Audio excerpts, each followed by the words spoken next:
Você abrisse no livro de 1 Tessalonicenses, no capítulo 4, o verso 1. 1 Tessalonicenses, capítulo 4, verso 1. Só esse versículo por enquanto, diz o seguinte: quanto ao mais, irmãos, já os instruímos acerca de como viver a fim de agradar a Deus. E, de fato, assim vocês estão procedendo. Agora pedimos e exortamos a vocês, no Senhor Jesus, que cresçam nisso cada vez mais. Amém? Irmãos, eu estava meditando nesse texto, e esse texto ele traz um grande ensinamento para nós. O apóstolo Paulo está ministrando a igreja de Tessalônica, uma igreja que ele já tinha visitado, que ele já tinha estado com eles. E nesse texto ele fala de uma forma repetida a respeito de um assunto. Como ele diz aqui, e já instruímos acerca de como viver a fim de agradar a Deus. Na visita que ele fez àquela igreja, no tempo que ele esteve com eles, ele os ensinou a viver para agradar a Deus. E o tema da pregação, da palavra que eu quero entregar para você nessa noite é viver para agradar a Deus. Nós, muitas vezes, desenvolvemos uma relação com o Senhor e muitas pessoas têm buscado a Jesus, têm buscado a Deus com o intuito de ser agradado por Ele, de receber as coisas dele, de receber a bênção dele, de receber aquilo que são as suas necessidades sendo satisfeitas. Mas eu estava meditando muito nesse texto, irmãos. Nós precisamos entender a nossa relação com Deus. Nós precisamos entender quem que precisa ser agradado. Nós gostamos de ser agradados. Nós gostamos de receber coisas, isso é bom. Nós gostamos de receber coisas de Deus, isso é bom. Nós muitas vezes contamos testemunhos que Deus me abençoou, uma família, Deus me deu um emprego, Deus me deu saúde, vitória de uma enfermidade. Isso é bom. Mas nós precisamos entender que na nossa relação com Deus, nós precisamos ter o foco em agradar a Ele. Agradar ao Senhor com a nossa vida. E Paulo, ele fala que aquela igreja, ela tinha esse entendimento. Mas, mesmo tendo esse entendimento, ele fala que vocês cresçam cada vez mais nisso. Ou seja, nós não podemos perder a consciência do nosso papel diante de Deus. Nós não podemos distorcer a nossa relação com o Senhor. E muitas vezes nós somos tentados a relacionar com Deus no intuito de só receber aquilo que Ele pode nos dar, de sermos agradados por Ele. E tem tantas coisas que a palavra nos fala, que nós podemos agradar ao Senhor. Inclusive a gente estava aqui louvando a Deus e nós entregamos o louvor. E o louvor é algo que agrada ao Senhor, não é? Quando você entrega uma música, quando você canta, quando você expressa o teu sentimento, a tua emoção, Deus se agrada disso. Quando você o serve, quando você vai na igreja, você faz uma obra na igreja, quando você faz uma obra em nome de Jesus, quando você prega o evangelho, você prega para uma pessoa, Deus se agrada, isso é agradável a Ele, isso é agradar a Ele. Quando você tem um ministério na igreja, isso é agradável a Ele. Tantas coisas que nós fazemos e tantas coisas que nós podemos fazer para agradar ao Senhor. A grande questão é, será que isso é o foco da maioria das pessoas? Será que isso é o teu foco? Será que você tem realmente desejado agradar a Deus? Será que você tem crescido nesse propósito? Será que você entende que quando você agrada a Deus, você se aproxima dele? Me dá um retorno aí se está todo mundo ouvindo. A internet deu uma pausa aqui, vou continuando então. E no casamento nós entendemos que nós precisamos realmente agradar o nosso cônjuge. Um casamento que tem uma realidade abençoada é o casamento onde as pessoas elas desejam agradar um ao outro. Se eu entrar no meu casamento, se eu desejar só ser agradado pela minha esposa, o meu casamento ele fica desequilibrado. A minha expectativa muitas vezes ela é frustrada, né? Porque nós temos um papel, nós temos algo a fazer. E a nossa relação com Deus ela é mais ou menos dessa forma. Nós precisamos desejar agradar a Deus e nós precisamos desenvolver a nossa relação com Deus com o intuito, com o desejo de agradar a Ele. E aqui o apóstolo Paulo, nesse texto, ele traz algumas coisas específicas a respeito de como agradar ao Senhor, que não são essas que eu falei, que não é o louvor, que não é a pregação, que não é você servir na igreja, mas são coisas relacionadas ao nosso comportamento. Existe uma correlação direta entre aquilo que nós fazemos e como Deus se agrada de nós. Não adianta, de repente, eu chegar na igreja e falar um monte de coisa bonita, chegar lá e falar, entregar o louvor e cantar, e ter uma voz maravilhosa e tocar um instrumento. Não adianta eu ter manifestações artísticas se a minha vida ela não tem coerência com isso. Não adianta eu chegar e falar, Senhor, eu te amo, né? E na minha vida eu ser uma pessoa ruim, eu ser uma pessoa malvada. Não adianta eu chegar lá na igreja e entregar uma oferta, se eu adquirir essa oferta por meios ilícitos. Não adianta eu querer servir a Deus, né, nas minhas horas vagas, se nos meus outros momentos, na minha casa, no meu trabalho, eu sou uma pessoa que afasta as pessoas do Senhor.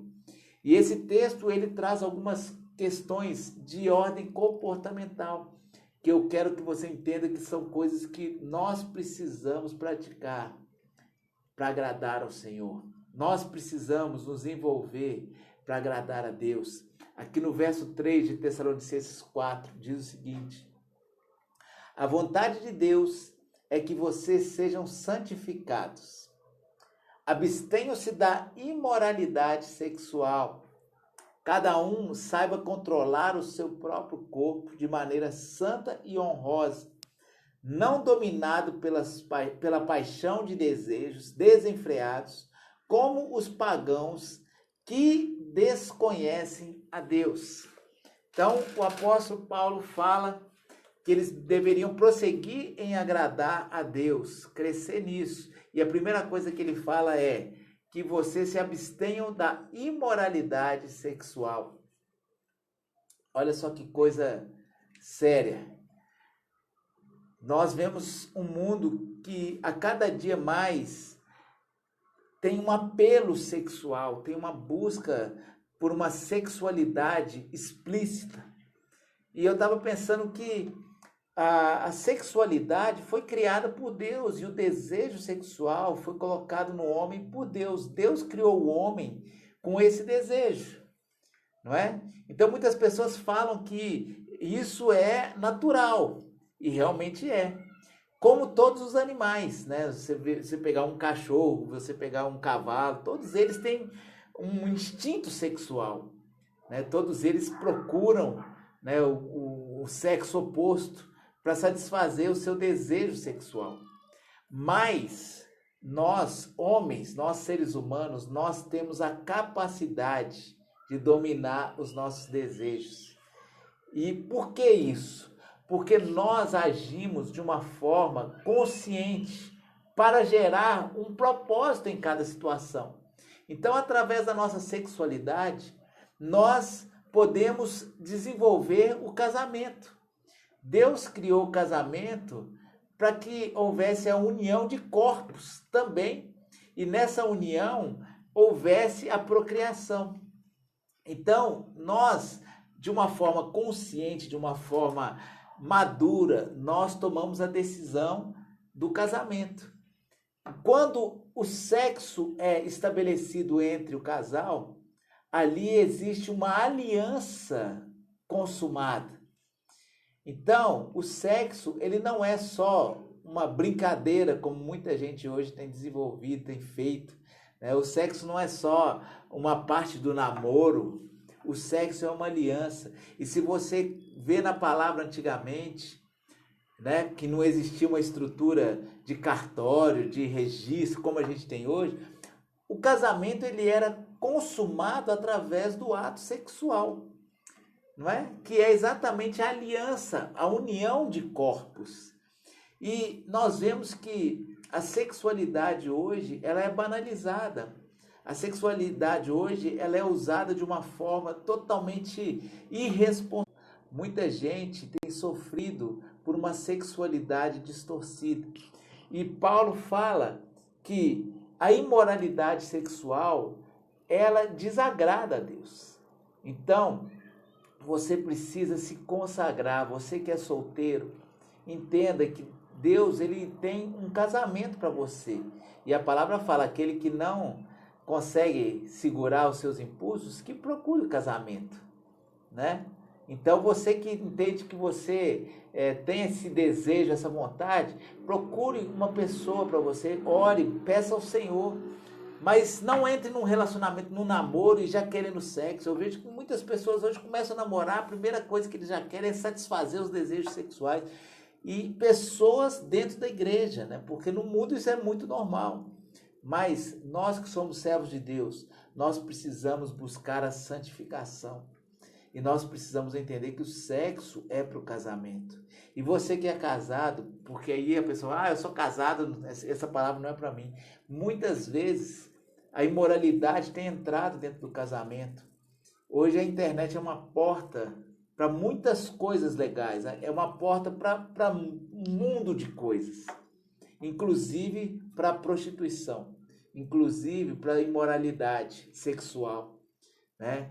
E muitas vezes nós vemos vídeos à disposição, muitas vezes até sem você ter intenção. Às vezes você está vendo um vídeo de uma pregação no YouTube, aí vem uma propaganda, vem uma situação de imoralidade, vem uma pessoa se exibindo fisicamente. E o que isso significa? Existe um apelo constante para que a imoralidade entre, seja na vida do solteiro, seja na vida do casado. E você precisa entender que você precisa se santificar. Amém? Você precisa cuidar da sua sexualidade. Você não é um animal irracional. E aqui fala, né, dominado pela paixão e desejos desenfreados. Quantas pessoas vivem aí desenfreadas, né? Não conseguem se segurar. Não consigo resistir, não consigo. Sabe por que não? Porque você precisa entender que Deus te deu autoridade sobre o teu corpo e você precisa exercer essa autoridade. É fácil? Não, como qualquer luta contra o pecado. Nós vivemos em luta contra várias situações, mas essa é uma área muito séria, porque quando existe o sexo, existe uma aliança. Quando existe o sexo, existe uma união equiparada ao casamento. Então você precisa se preservar. Amém? Você solteiro, se preserve. Aguarde o casamento. Você que é casado, cuide do teu casamento. Tenha a tua intimidade com teu cônjuge.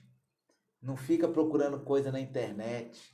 Não fica procurando coisa fora de casa. Deus te deu um casamento para você satisfazer a tua necessidade sexual. Você que ainda não tem, clame ao Senhor, porque Deus vai te abençoar. Amém? E no verso 9, continuando aí no texto de Tessalonicenses capítulo 4, diz assim: quanto ao amor fraternal, não precisamos escrever, pois vocês mesmos já foram ensinados por Deus a se amarem uns aos outros. E de fato vocês amam todos os irmãos de toda a Macedônia. Contudo, irmãos, insistimos com vocês que cada vez mais assim procedam. Outra coisa que agrada a Deus que nós agradamos a Deus, que nós precisamos agradar a Deus, é através do amor aos nossos irmãos, pelo amor ao nosso próximo.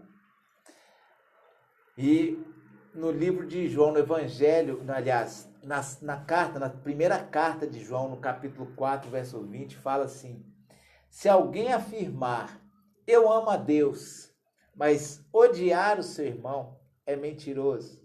Pois quem não ama a seu irmão, a quem vê, não pode amar a Deus, a quem não vê.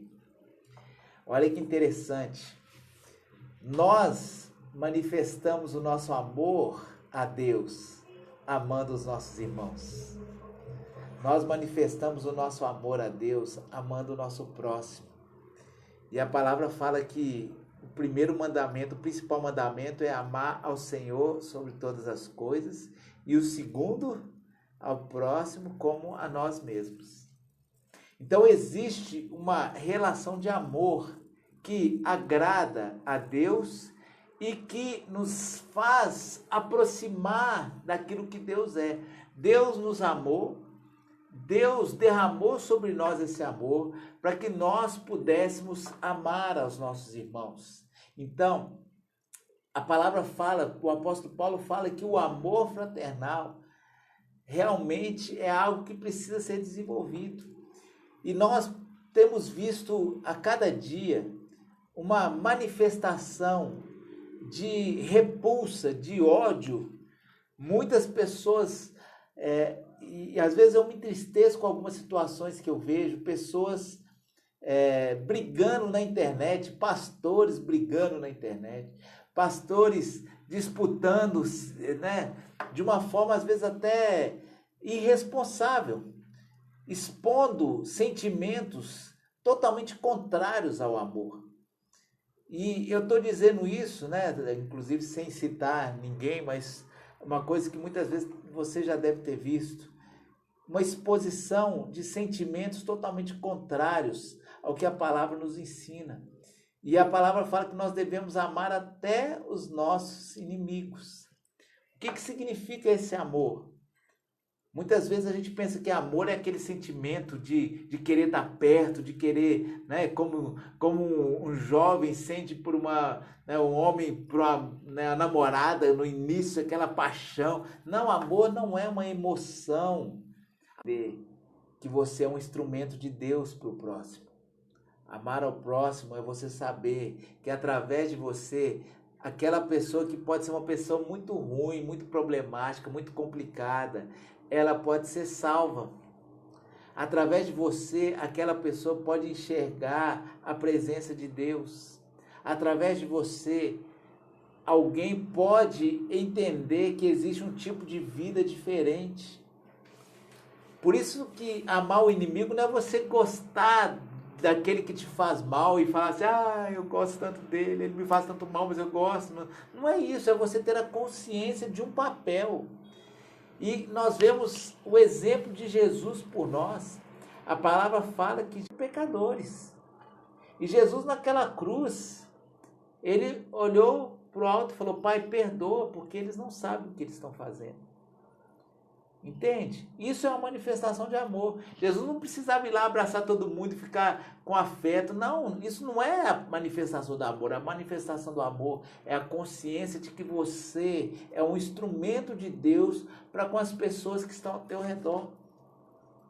E quando você entende isso, você começa a agir pela obra de Deus na vida das pessoas. Você começa a pregar. Não é para as pessoas que você gosta, você começa a pregar para todas as pessoas. Você começa a ser um instrumento de Deus. Não é para as pessoas que você tem afeto, carinho, que são, né, pessoas do seu ciclo de relacionamento. Por isso que eu sempre falo que a igreja, um dos propósitos de nós reunirmos, de nós congregarmos, de nós ajuntarmos pessoas de todos os tipos dentro de um templo, é exatamente para a gente manifestar amor, para a gente olhar e ver gente de todo tipo, rico, pobre, todas as cores, todas as raças, né, todas as classes, todos os setores, todos os partidos políticos, todos os times de futebol. Você conviver em harmonia. Você conviver sendo um instrumento. Às vezes você não concorda com a pessoa, mas quando a pessoa precisa de você, você estende a mão. Às vezes algumas coisas você tem divergência, mas você continua orando por ela. Às vezes algumas pessoas você até sofreu o dano, sofreu o mal, falaram de você, mas você continua entendendo que Deus vai transformar aquela vida e você continua clamando, você continua desejando aquela transformação. E ao mesmo tempo você receber esse amor. Meu irmão, se tem uma coisa que agrada a Deus, e aliás, né, se você olhar depois, né, se você ainda não leu, leia esse capítulo 4 de 1 João, que é um texto que fala todo sobre o amor. E fala de uma forma muito prática. E aqui fala, se você não ama o seu irmão, você é mentiroso falar que ama a Deus. Né? Você fala que ama a Deus, mas fala que odeia o seu irmão, então você não ama a Deus. Agora, se você ama o seu irmão, você já está manifestando para Deus que você o ama. Se você ama o seu irmão, Deus olha para você e fala assim, esse é meu filho, esse aí tem o amor que eu derramei sobre ele. Esse aí sabe o que é amar mesmo não tendo o retorno, mesmo a pessoa não merecendo, porque é isso que Jesus fez por nós. É isso que Jesus derramou sobre as nossas vidas. Amém? E, em último lugar, para agradar a Deus, verso 4 de 1 Tessalonicenses, aliás, capítulo 4, verso 11, diz assim, esforcem-se para ter uma vida tranquila, cuidar dos seus próprios negócios e trabalhar com as próprias mãos, como nós os instruímos, a fim de que andem decentemente aos olhos dos que são de fora e não dependam de ninguém. Esse verso é um verso muito interessante, porque ele fala da nossa vida de forma responsável. Nós precisamos ser cidadãos respeitáveis, e isso agrada a Deus. Nós precisamos ser trabalhadores, nós precisamos ser honestos, nós precisamos cuidar da nossa vida, da nossa casa. Aqui fala trabalhar, né, com as próprias mãos, cuidar dos nossos negócios. Né? E aí eu pergunto para você, como que você é visto na tua vida profissional? No teu trabalho, as pessoas elas te chamam de preguiçoso, de enrolado, né? As pessoas falam para você, esse é o irmão que nunca chega na hora, é o irmão que, né? Eu lembro uma vez que eu tinha uma pessoa no meu trabalho, olha só, que situação estranha, né? Era uma pessoa que se dizia um pregador, e realmente ele pregava, mas a gente ia trabalhar, a gente trabalhava no mesmo lugar, e ele não trabalhava, ele ficava lá só conversando com as pessoas, ele ia em um, ele ia em outro, e ele ficava falando de Jesus muitas vezes e outras coisas. Mas o que é interessante é que todo mundo falava com ele, que falava dele, né, que ele era um preguiçoso, que ele não ajudava, que ele não colaborava. Ninguém entendia que ele estava fazendo algo bom pregando a palavra, todo mundo só via que ele era um mau funcionário. E eu quero que você entenda uma coisa. Quando você é uma pessoa dedicada no teu trabalho, você já está pregando o evangelho.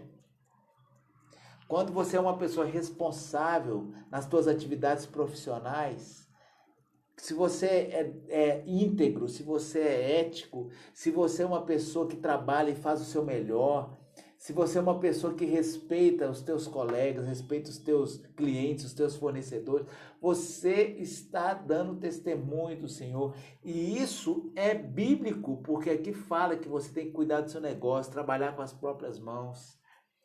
Amém? Que você viva uma vida decente. que você não seja uma pessoa que vive na dependência dos outros, que você seja uma pessoa dedicada para que você se sustente, cuide da tua casa, da tua família. Infelizmente, muitas pessoas por aí, elas dão mau testemunho porque elas não vivem uma vida responsável, porque elas não cuidam daquilo que elas apresentam para as pessoas. E eu não estou falando que você tem que viver de aparência, não. Eu estou falando que você tem que entender o seu papel em cada situação. Se você trabalha numa empresa, se você tem um negócio, você tem um compromisso social ali. Amém? E quando você cumpre o seu papel, se você é um profissional, você cumpre o seu papel, você está agradando a Deus. E a palavra fala, tudo aquilo que você fizer, faça como se fosse para o Senhor.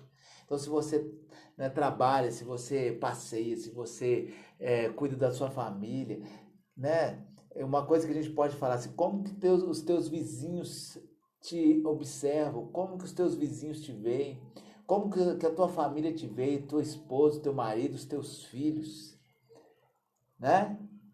Você precisa ser uma referência. Você precisa ser uma pessoa que mostra Deus em suas ações.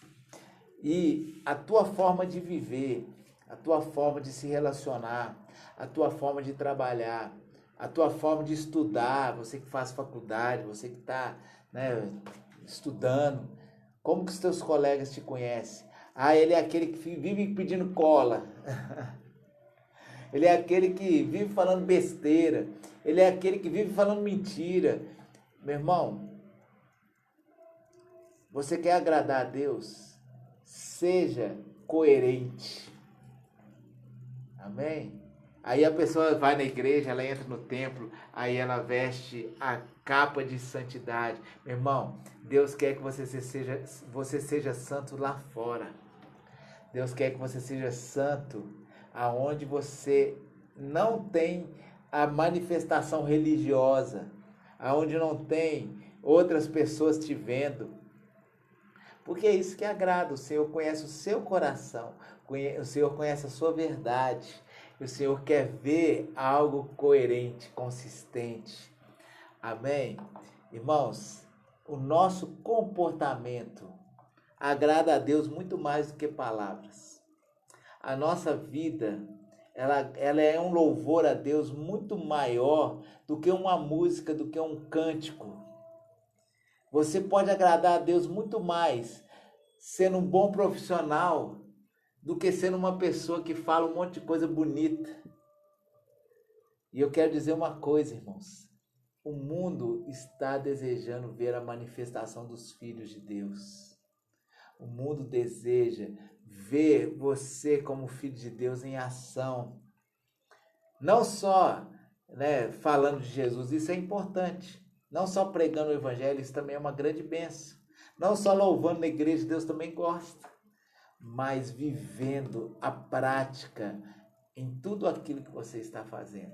Por isso, como nós falamos aqui, só recapitulando, que você realmente cuide para que você viva uma vida de santidade, não se entregando às paixões, à imoralidade sexual, que você possa amar o próximo, porque nós precisamos realmente derramar amor nesse mundo. Ame.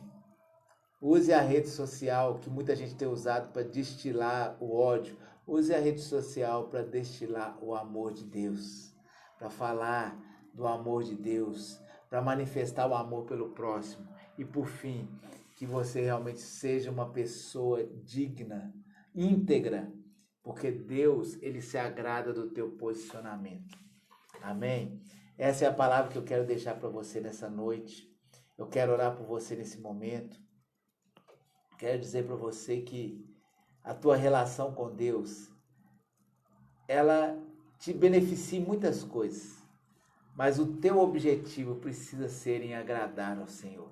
Deseja agradar ao Senhor, deseja honrar ao Senhor, que a tua vida agrade a Deus. Amém? Fecha os teus olhos. Senhor, eu te louvo, Pai, por tudo que o Senhor tem feito por nós. Nós temos tantas coisas que o Senhor tem nos agradado, que o Senhor tem nos abençoado, que o Senhor tem cuidado. Mas nós queremos entender o que o apóstolo Paulo disse à igreja de Tessalônica, que eles já tinham aprendido sobre como agradar a Deus e que eles deveriam continuar fazendo isso. Que nós possamos te agradar, ó Deus, com tudo que for necessário, com toda a nossa vida. E segundo essa palavra, que nós possamos te agradar com a nossa integridade, com, ó Deus, a nossa forma de amar o nosso próximo, nos abstendo de tudo aquilo que quer nos contaminar, de toda imoralidade sexual, Deus. Que ele fala porque isso realmente é um problema tão real, tão próximo, tão dentro da igreja, Senhor Deus. Muitas pessoas se entregando à promiscuidade, à imoralidade sexual, ao sexo antes do casamento, ao sexo de forma irresponsável. E nós entendemos que uma relação sexual é uma aliança. E que cada um possa realmente ter um cuidado com o seu corpo, aprender a dominar os seus instintos, para não sermos como animais irracionais, mas sermos como animais, como seres que o Senhor capacitou com um domínio próprio. Eu te peço, Deus, nos ensina a amar o nosso próximo, nos ensina a amar, ó Deus, até aqueles que muitas vezes manifestam ódio, aqueles que se colocam como opositores, aqueles que se levantam contra nós. Não é um amor bobo, não é um amor inocente, é um amor consciente, é um amor que entende que nós somos instrumentos do Senhor, que o Senhor quer nos usar para levar pessoas à salvação, para levar pessoas a te conhecer. O Senhor quer nos usar como referência de comportamento, de testemunho, que as pessoas que passam pela nossa vida recebam o amor do Senhor. O Senhor nos amou não porque nós merecíamos, não porque nós fazíamos aquilo que o Senhor queria que nós fizéssemos. O Senhor nos amou como propósito de transformação, Deus. Que nós possamos aprender desse amor e que nós possamos sempre manifestar o amor, manifestar aquilo que existe em nós, que vem do Senhor, que é o amor. E por fim, Deus, que nós sejamos realmente exemplos nesse mundo, Pai. Que nós possamos ser responsáveis, que nós possamos ser bons profissionais, que nós possamos ser pessoas honestas, íntegras, que nós possamos ser responsáveis com as nossas contas, sermos bons pagadores, que nós possamos, ó Deus, ser, ó Deus, pessoas bem vistas na nossa vizinhança, na nossa família, com a nossa esposa, com o nosso cônjuge, com os nossos filhos. Que nós possamos lutar, ó Deus, para sermos pessoas dignas nessa terra. Esse mundo precisa ver uma igreja de pessoas íntegras, Senhor Deus. Esse mundo precisa olhar para a igreja e ver a igreja não como puritanos moralistas, mas como exemplos, ó Deus. Isso que realmente nós precisamos ser. Em nome de Jesus, não para queremos nos mostrar melhores do que os outros, mas para que nós possamos atrair pessoas para o Senhor através do nosso comportamento. É o que eu te peço, é o que eu oro, e eu te peço que isso seja uma realidade na vida da tua igreja, Pai. Em nome de Jesus. Amém. Amém. Que Deus abençoe a tua vida, que essa palavra possa ter edificado você, que você possa realmente, antes de querer alguma coisa de Deus, desejar ser algo para Ele. Amém? Deseja agradar ao Senhor. E você vai sempre ser agradado por Ele, não como troca, porque Ele já faz isso sempre fez por nós, sempre cuidou de nós. Mas que nós possamos crescer, aprender e evoluir em agradar ao Senhor. Amém? Que Deus abençoe a tua vida grandemente. Desejo que você tenha um resto de semana aí renovado, que essa palavra possa ter dado um impulso para você continuar a tua semana, e que o Senhor abençoe, que o Senhor te cubra, que o Senhor te guarde, a você e a tua família, e que em tudo realmente a direção do Senhor esteja sobre a tua vida. Deus abençoe, um grande abraço para você. Fique na paz do Senhor Jesus Cristo. Amém. Tchau.